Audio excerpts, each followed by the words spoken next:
O tabernáculo era a casa móvel onde Yahweh encontrava o seu povo. Pense nele como um conjunto de objetos com significado claro. Cada peça tinha uma função, uma mensagem e um ensino prático.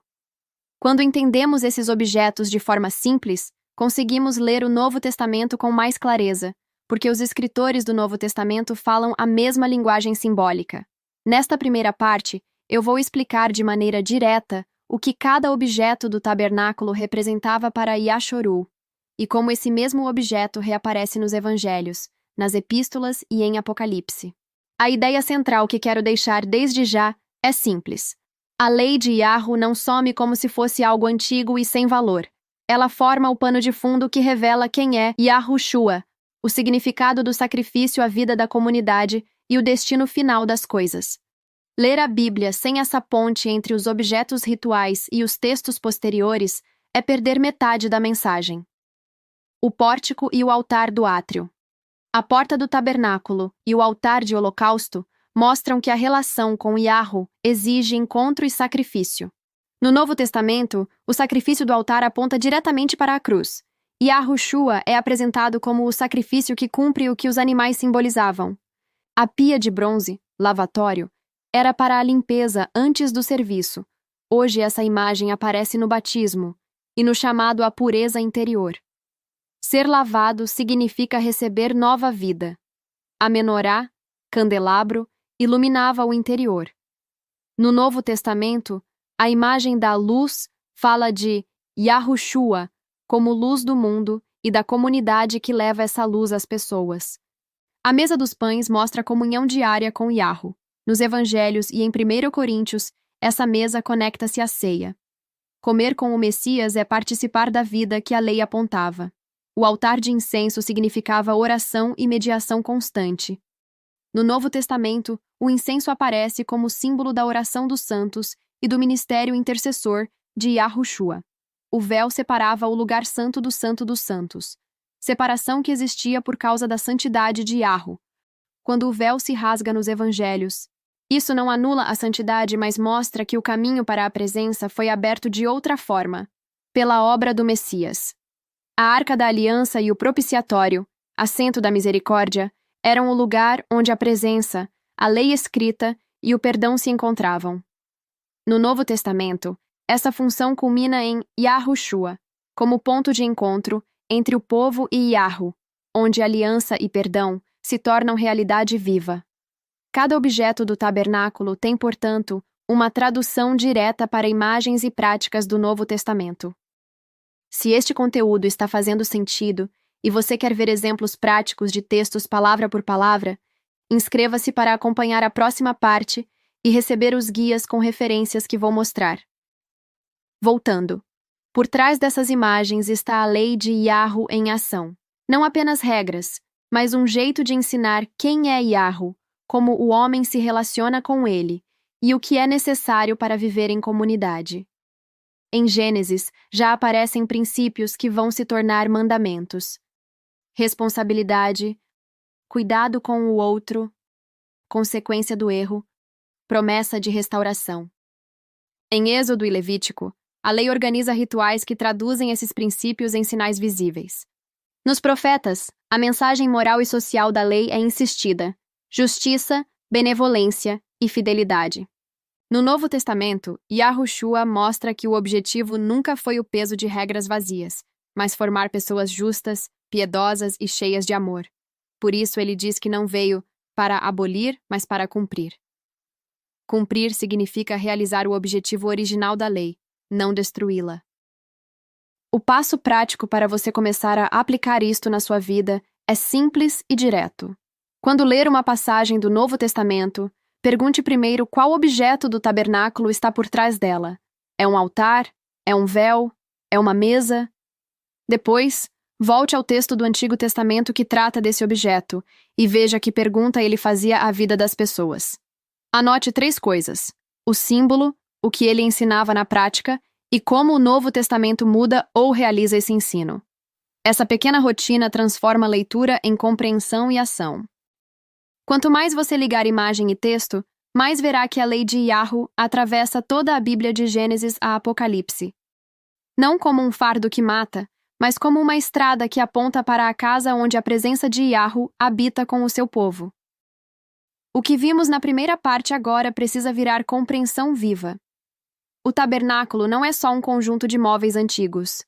Cada peça era uma lição prática, uma imagem que ajudava Yashorul a entender quem é Yahweh e como viver com ele.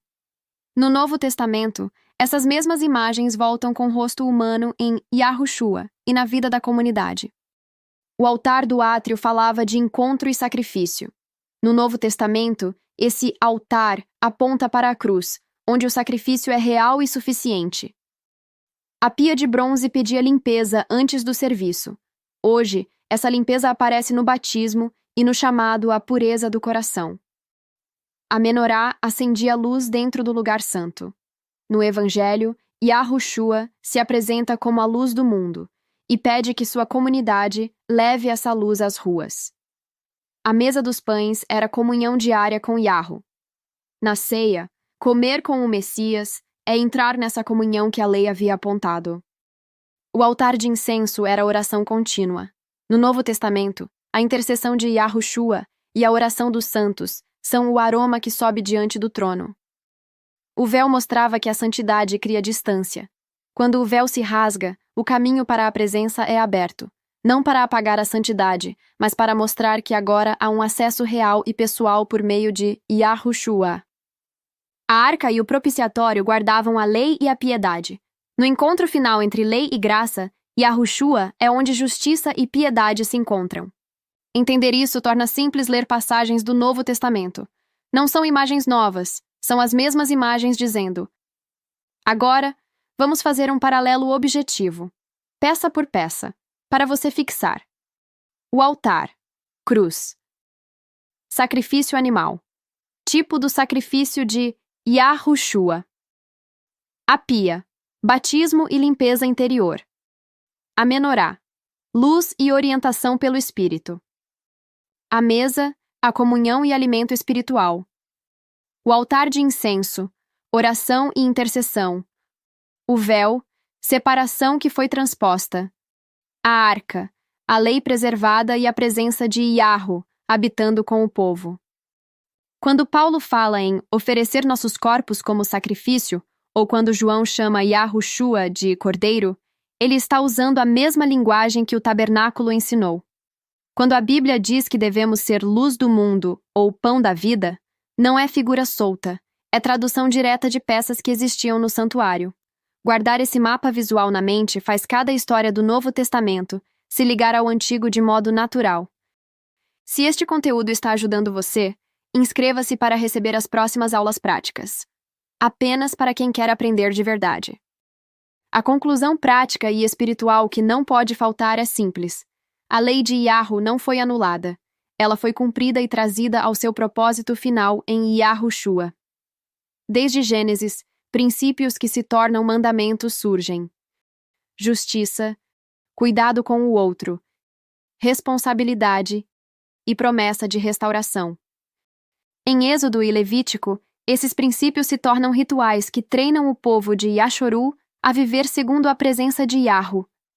Nos profetas, a voz insiste: a lei molda o coração, e não apenas o comportamento externo. Pratiquem justiça, andem humildemente. No Novo Testamento, Yahushua resume isso em amor a Yahweh e ao próximo. Paulo ensina que o amor é o cumprimento da lei. Apocalipse exorta a perseverar e guardar os mandamentos até o fim. Em palavras diretas, obedecer aos mandamentos sagrados, de Gênesis a Apocalipse, não é cumprir uma lista neutra. É viver o plano de Yahweh para o ser humano. Obediência não é medo, é resposta àquele que nos deu vida e mostrou o caminho por meio de sinais, ritos e finalmente por si mesmo. Para aplicar isso hoje, 3 passos simples. Primeiro, memorize o mapa do tabernáculo: altar, pia, menorá, mesa, incenso, véu, arca, e associe cada peça a uma palavra-chave: sacrifício, limpeza, luz, comunhão, oração, acesso, presença. Segundo, ao ler qualquer texto do Novo Testamento, pergunte: qual peça do tabernáculo explica isto? e então consulte o trecho correspondente do Antigo Testamento para ver como essa peça ensinava o povo de Yashoru.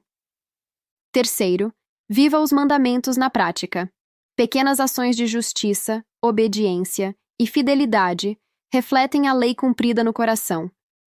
Quem segue esses passos não apenas aprende, torna-se alguém que entende a Bíblia do início ao fim e pratica o que aprendeu, porque a lei de Yahru é caminho, e caminhar significa obedecer. Seguindo esse método, a leitura da Bíblia deixa de ser um quebra-cabeça e se torna uma estrada clara que leva à presença de Yahru. Que o Criador Todo-Poderoso abençoe nossas vidas